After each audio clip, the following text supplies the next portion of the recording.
Okay, in today's lecture, we're going to cover the section 4.5 material on first-order linear equations.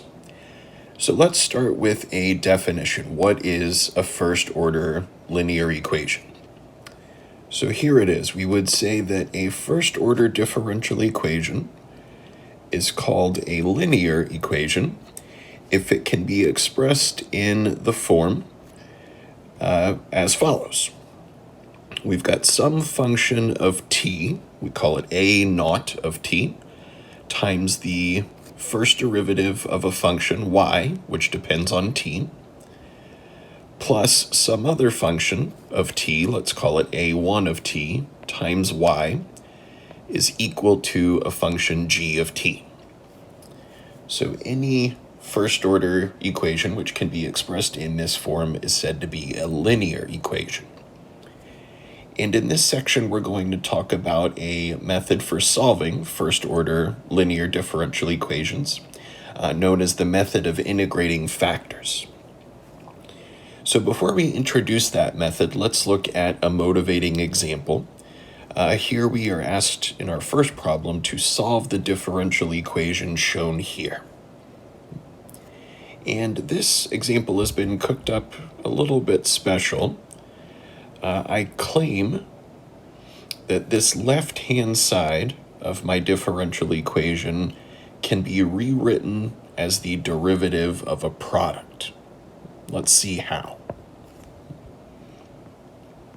So if we review what we know about the product rule from Calculus 1 for differentiating products, if I were to take the derivative of the product of two functions, 4 plus t squared, and some function y that depends on t, I would start by leaving my first factor, 4 plus t squared, alone, and then I would multiply by the derivative of the second factor. That is the derivative of y with respect to t. And then I would add the product of the derivative of the first factor. The derivative of 4 plus t squared is 2t, times my second factor, y, I would leave alone. So notice that this expression is exactly what we have on the left-hand side of this given equation.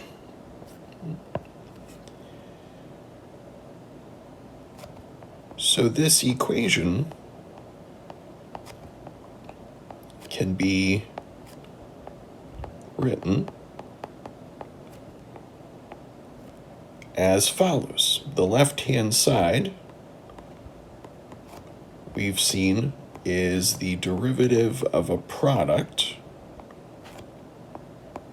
in particular the product of the functions 4 plus t squared and y, and that's equal to 4 times t. So if I wanted to try to solve for y, I could take the antiderivative of both sides.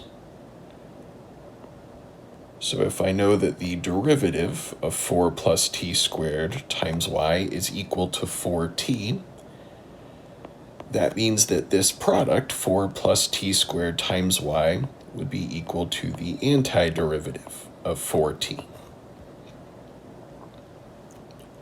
So let's see what this gives us. We have 4 plus t squared times y is equal to 2t squared plus some arbitrary constant of integration c. We're solving for y as a function of t. We would take our 2t squared plus c and divide by 4 plus t squared. So here we have our general solution of this differential equation, which depends on a general constant c. So in this first example, we had a differential equation, which was cooked up kind of special because the left-hand side of our differential equation we saw we could rewrite as the derivative of a product. And by doing that, we can then integrate on both sides in order to solve for y. So this first example is illustrating the general technique that we're going to discuss in this section, which is called the method of integrating factors. So this method of integrating factors is what we're going to outline next, and it's a method used to solve any first-order linear differential equation. So to introduce the method, let's start by introducing a little more terminology. In general, we can write any first-order linear equation in what is called standard form. The standard form for a first-order linear equation is the following: the derivative of y plus a function of t times y is equal to some other function of t. So when we're talking about standard form, really we're just referring to the fact that the coefficient of the derivative, dy dt, is 1 out in front. So if we have a coefficient of 1 in front of our derivative, then we say this equation is in standard form. And any first-order linear equation can be expressed in this form. And here our notation, these functions p and g are some given functions which depend on our independent variable t. So in order to solve a first-order linear equation, we're going to use what's called the method of integrating factors that we're going to outline here. In our first step, step 1, is to find what we call an integrating factor, and it's a function denoted as mu, the Greek letter mu, of t. So our goal is going to be to take our standard form equation and multiply by this function mu of t such that I can force the left-hand side of my equation to be the derivative of a product, just like what we saw in that first example. And if I can do that, I can solve in the exact same way that we did in that first example. So to find an integrating factor mu of t, we're looking for a function mu such that if I were to take my standard form equation and multiply on both sides by this function mu, I would have mu times my derivative plus mu times this p of t function times y is equal to mu times g of t. And we're looking, or I'll say we seek, this function mu such that the left-hand side of our equation, this mu times the derivative of y with respect to t, plus mu times p of t times y, is equal to the derivative of the product of mu and y. So we're trying to find a function mu such that when I multiply my standard form equation by mu, I can rewrite the left-hand side of that equation as the derivative of a product. So let's see if we can solve for mu here. So if we were to apply the product rule,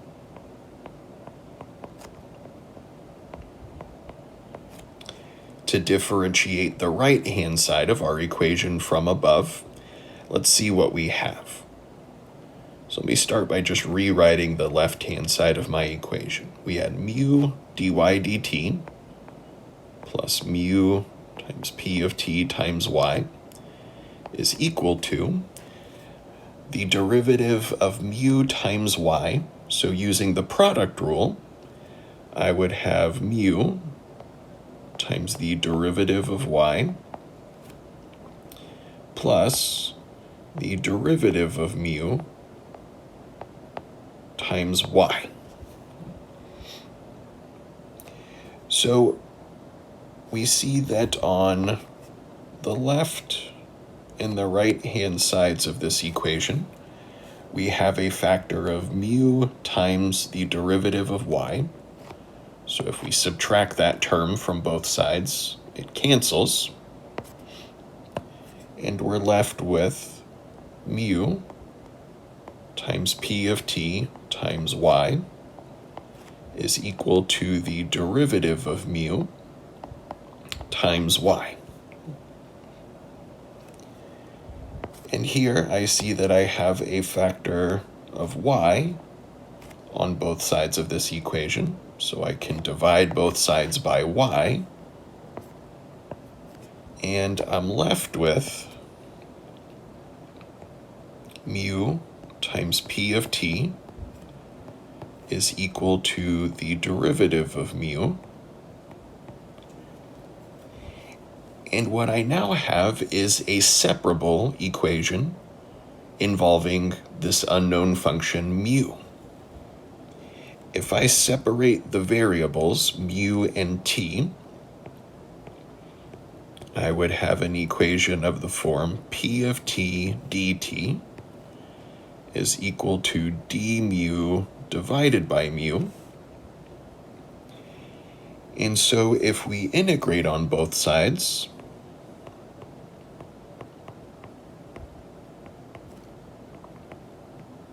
let's see what we get. On the left-hand side, I have the antiderivative of my p of t function. And on the right-hand side, the antiderivative of 1 over mu would be the natural log of mu.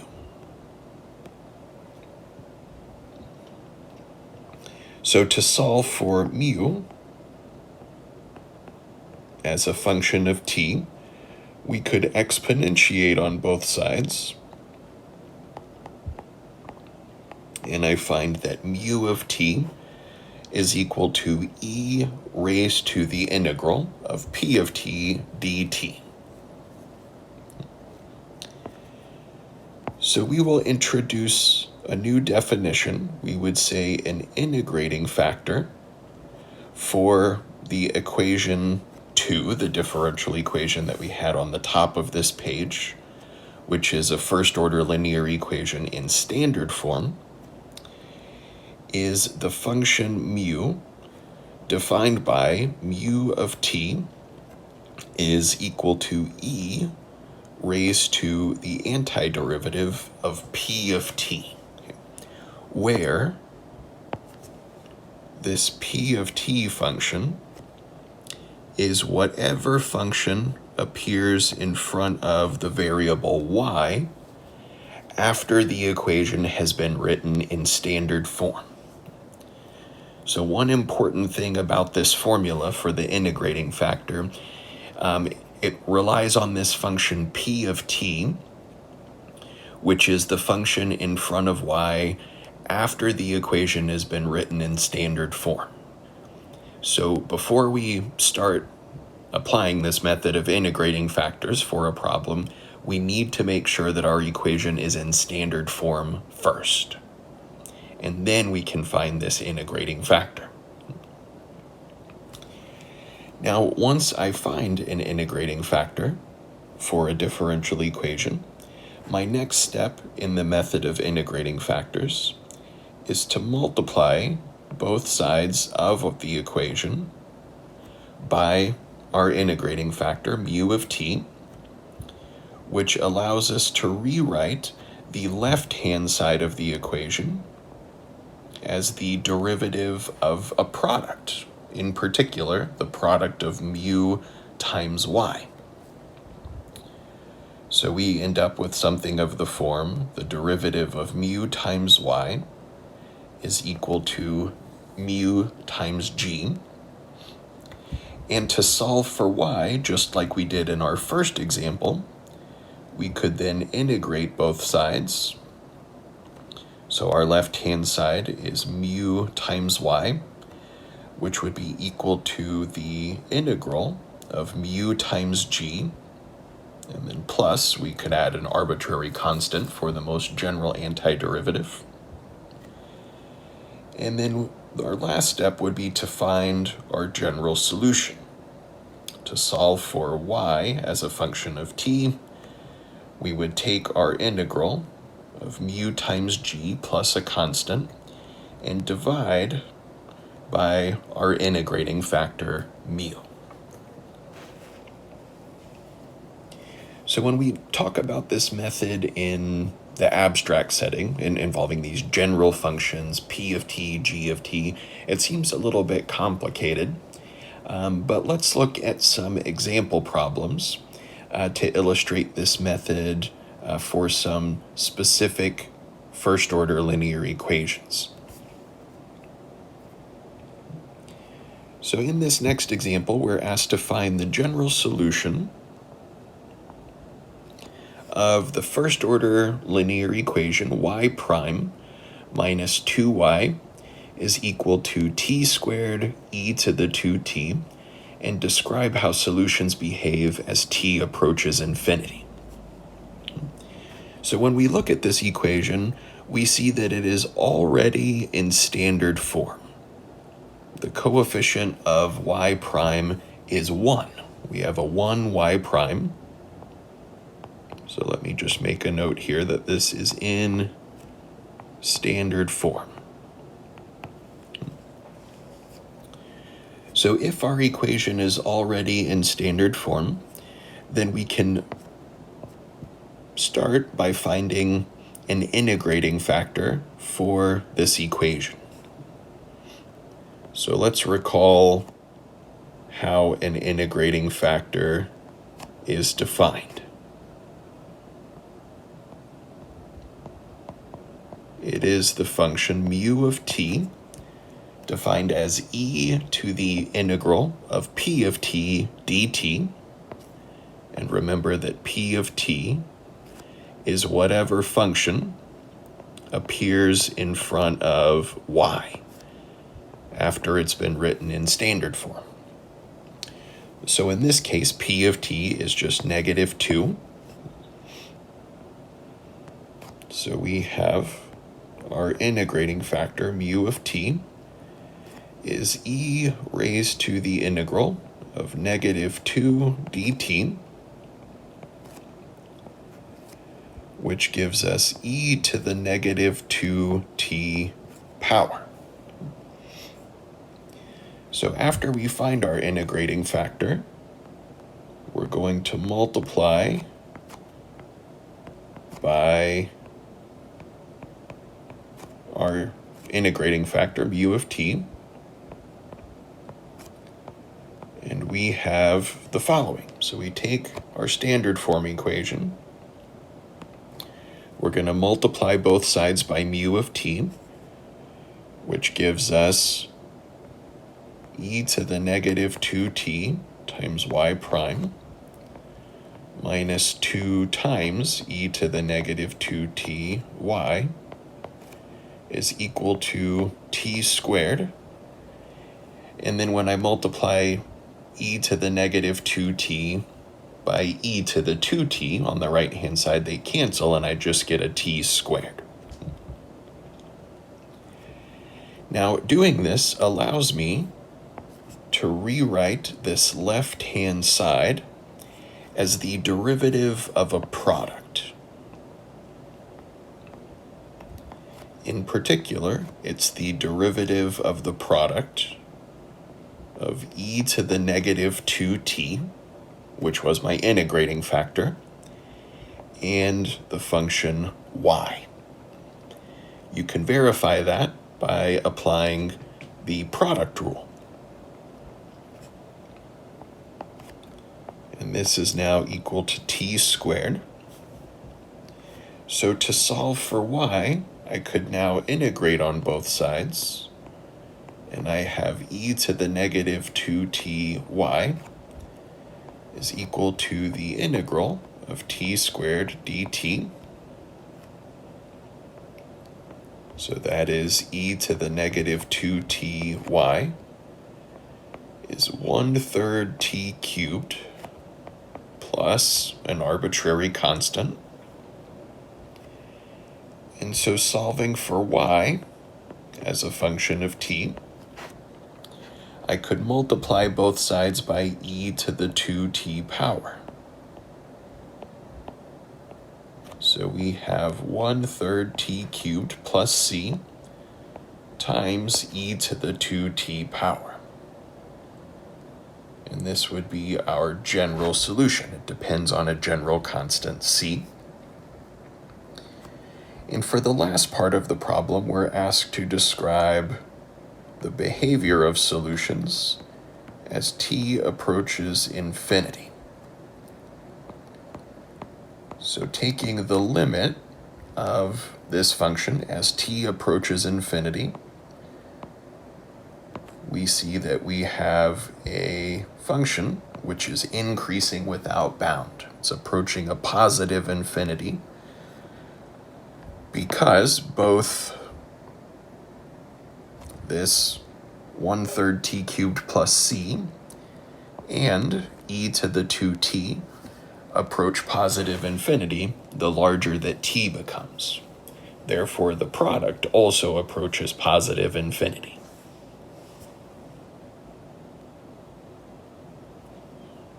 So let's look at some other ones. In the next example, we have the same sort of problem. We are asked again to find the general solution of this differential equation, ty prime plus 2y equals sine t, and we're told that t is positive. So we see that it is a first-order linear differential equation.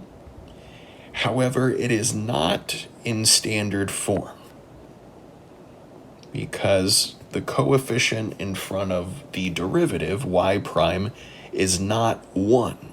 We have t times y prime. So a little note to the side here, this is not in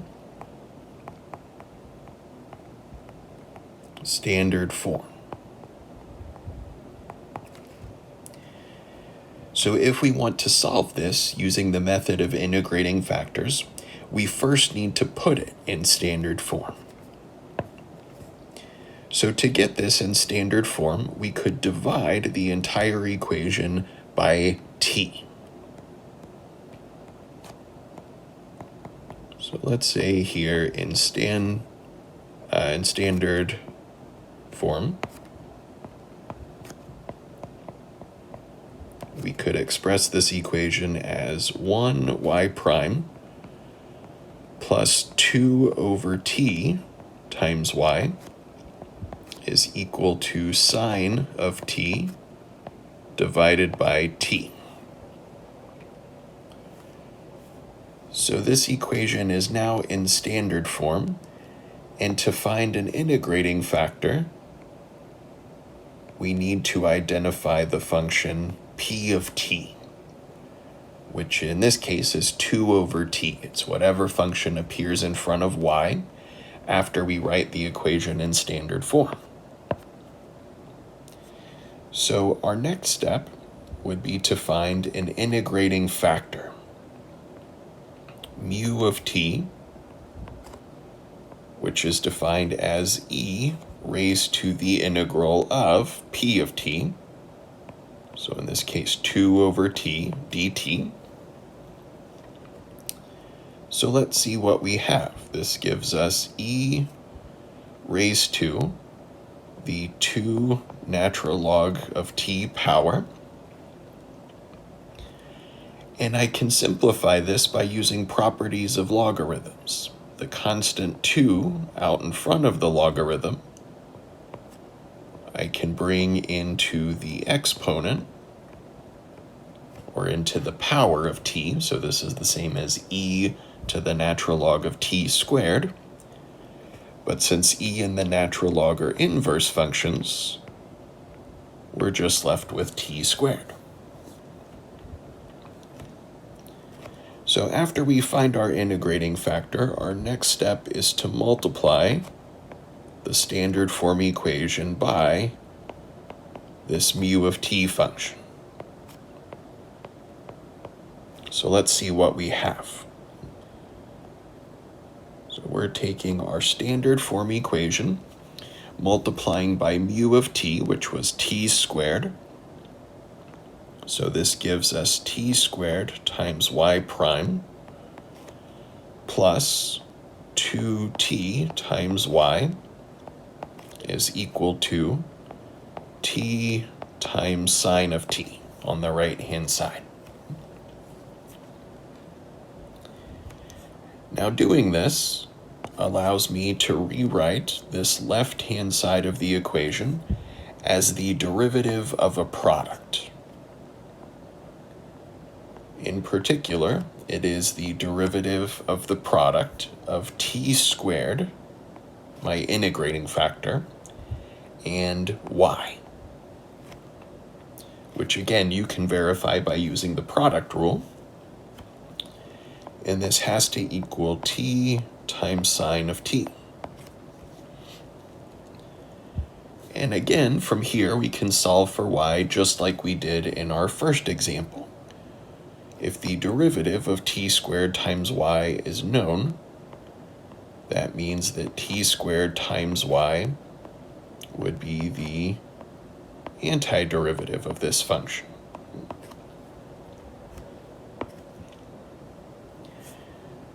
Now to find the antiderivative of this function, t times sine of t, we need to use integration by parts. So we're going to choose part of our integrand as u, and the rest of it will be dv. So in this case, I would choose u as t, in which case dv would be sine t dt. And so we have du is 1 dt, and v would be the antiderivative of sine t, which is negative cosine t. So our equation from above, we have t squared times y is equal to this integral. And using the integration by parts formula, we would take u times v, so negative t cosine t, minus the integral of v times du, which is negative cosine t dt. So since I was subtracting that value, it becomes plus the integral of cosine t dt. So this gives us a t squared y is negative t times cosine of t plus the antiderivative of cosine t, which is sine t. And then I have some arbitrary constant of integration c. So solving for y as a function of t, I would take what I just found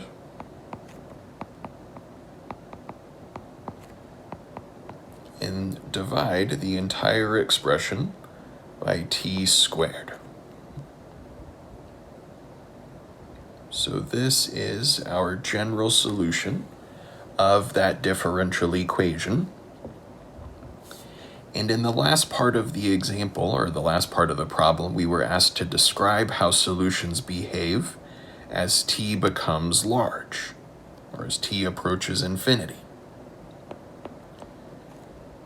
So here, as t approaches infinity, our function y of t approaches 0.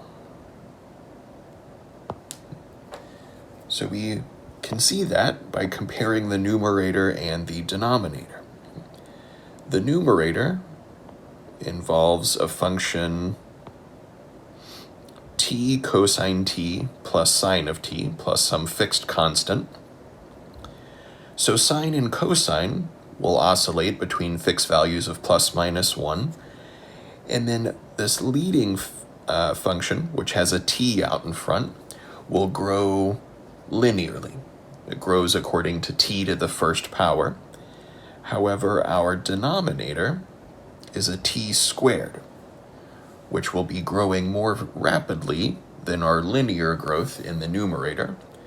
Therefore, this ratio is shrinking as t becomes larger, approaching a value of 0.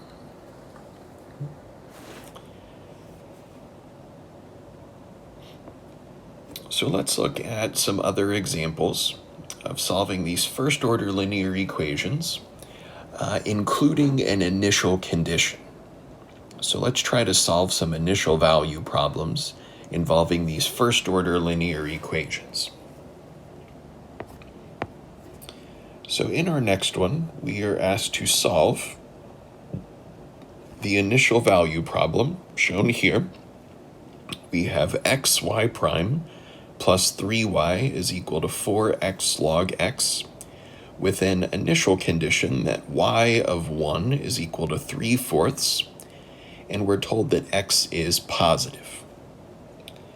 And then again, we are asked to describe how our solution behaves as x becomes infinitely large. Now, the equation that we have is a first-order linear equation. However, it is not in standard form yet, because the coefficient in front of y prime is not 1. We have an x out in front of y prime. So again, let me make a note to the side that this is not in a standard form.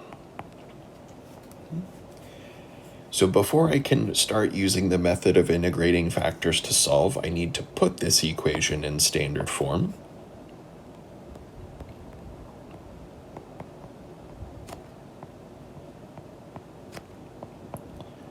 Which I could do by dividing everything through by x.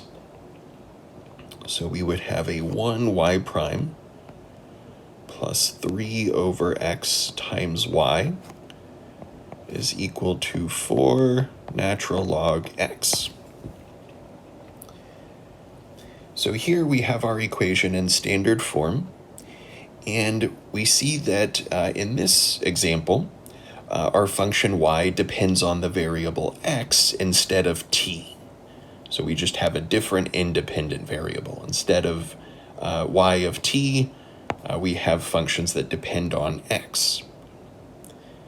So this function that appears in front of y after it's been written in standard form is our p of x function. Instead of p of t, it depends on x, so we call it p of x.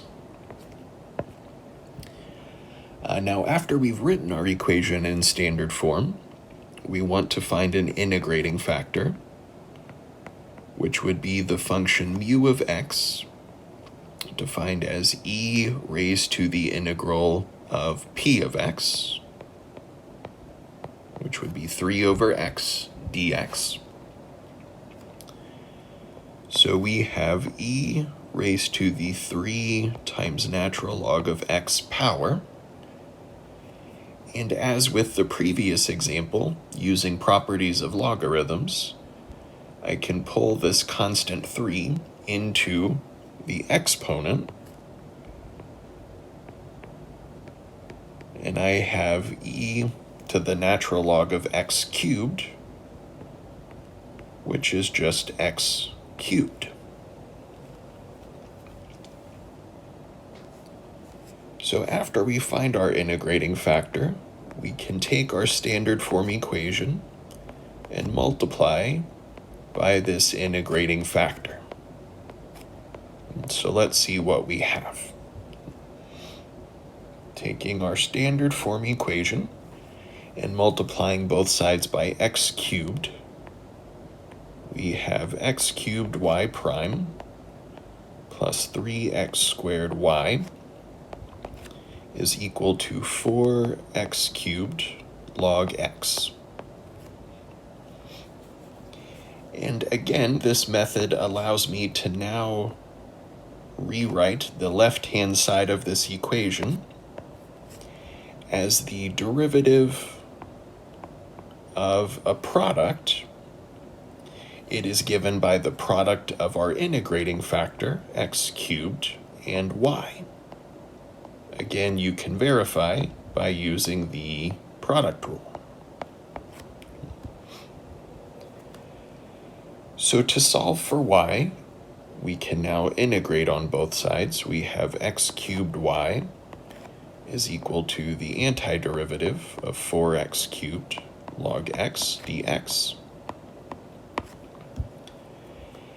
And as with the previous example, in order to find the antiderivative of 4x cubed log x, we need to use integration by parts.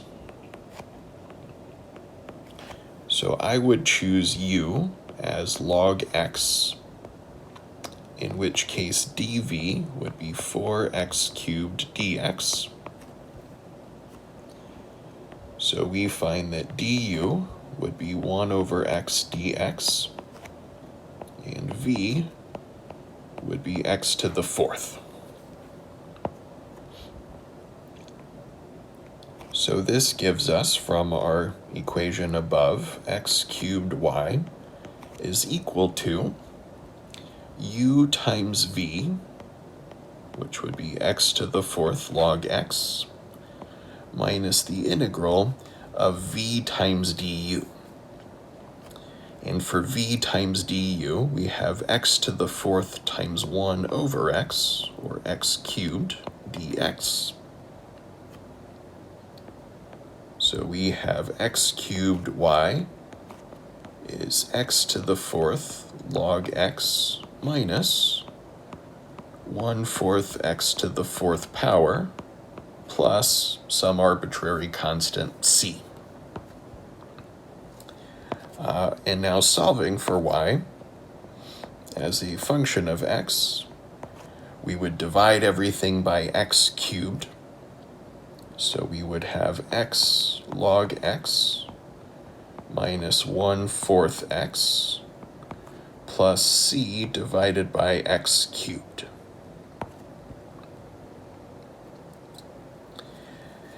Now from here, I have found my general solution, and I'm going to now apply my initial condition, y of 1 equals 3/4, to solve for my constant c.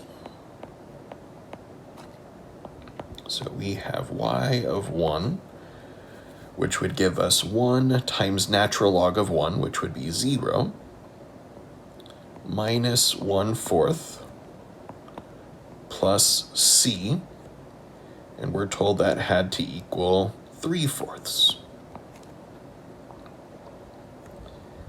So it follows that c would be 3/4 plus 1/4, or 1.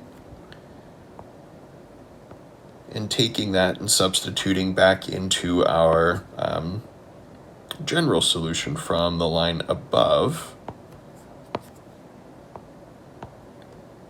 we have a solution of y of x is equal to x log x minus 1/4 x plus 1 over x cubed. So this is our solution to that initial value problem.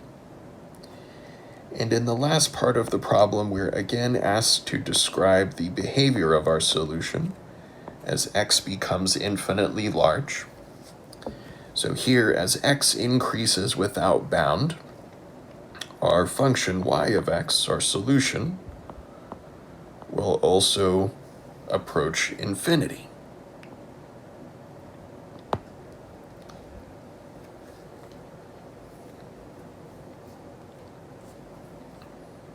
So let's look at one last example to finish out this section. We are asked again to solve an initial value problem, ty prime plus t plus 1y is 2t e to the negative t, where y of 1 is equal to 0, and we're told that t is positive.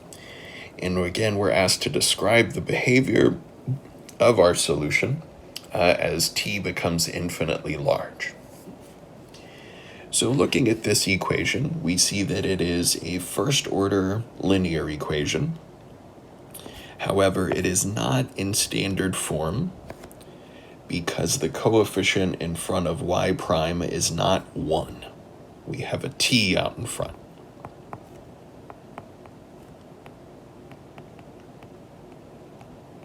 So I'll make a note to the side to start that this is not in standard form.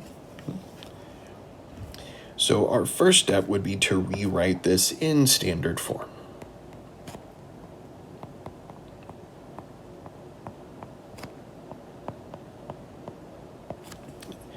And to get this in standard form, we could divide everything through by t. So we would have a 1y prime plus t plus 1 all over t, y, is equal to 2 e to the negative t power. So we can identify this function in front of y, after it's been written in standard form, as p of t, and then we can find an integrating factor, mu of t, which would be defined as e to the integral of p of t. And if I split up the fraction in p of t into the sum of two parts, I have t divided by t, which is 1, plus 1 divided by t. And I'm doing that there so I can find my antiderivative a bit easier. So let's see what this gives us. We have e raised to the t plus natural log of t power, or by using properties of logarithms, I can rewrite this as e raised to the t power times e raised to the natural log of t power, which gives me e to the t times e to the natural log of t, which is just t.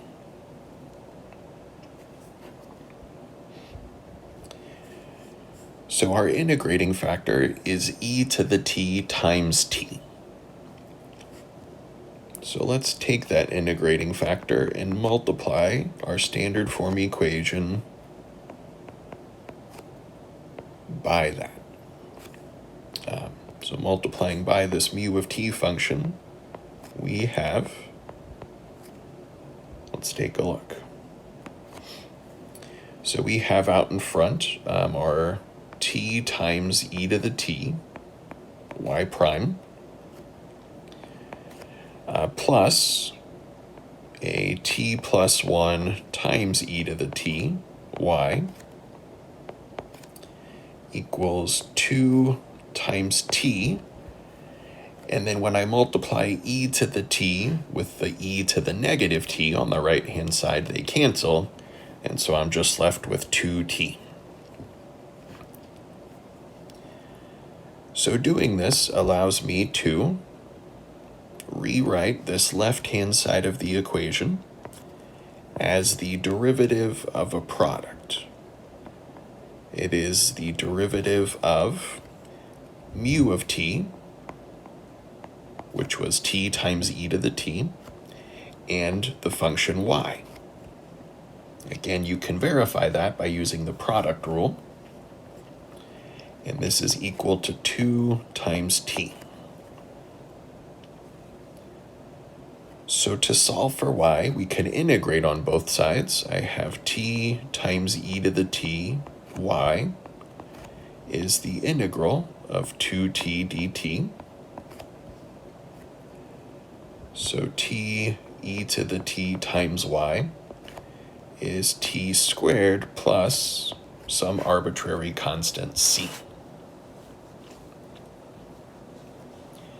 So to solve for y as a function of t, I would take my t squared plus c and divide through by t times e to the t power.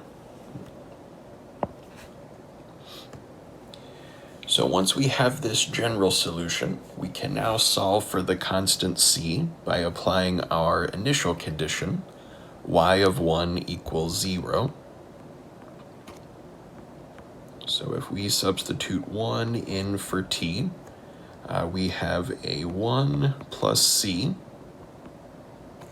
divided by 1e to the first power, which has to equal 0. So that means 1 plus c is 0, and so c is negative 1.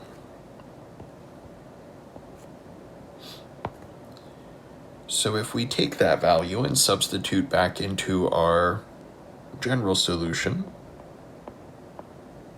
we find that y of t is given by t squared minus 1 over t times e to the t power.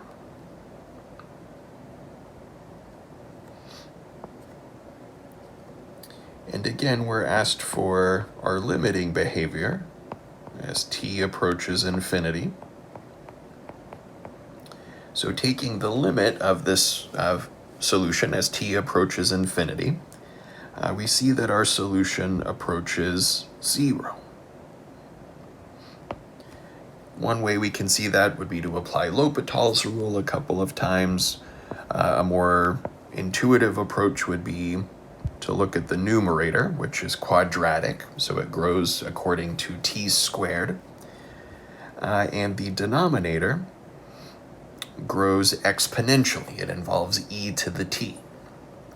So since exponential growth is faster than any polynomial growth, the denominator is growing more rapidly than our numerator, and therefore the ratio is shrinking, approaching 0, as t becomes infinitely large. So that finishes this section.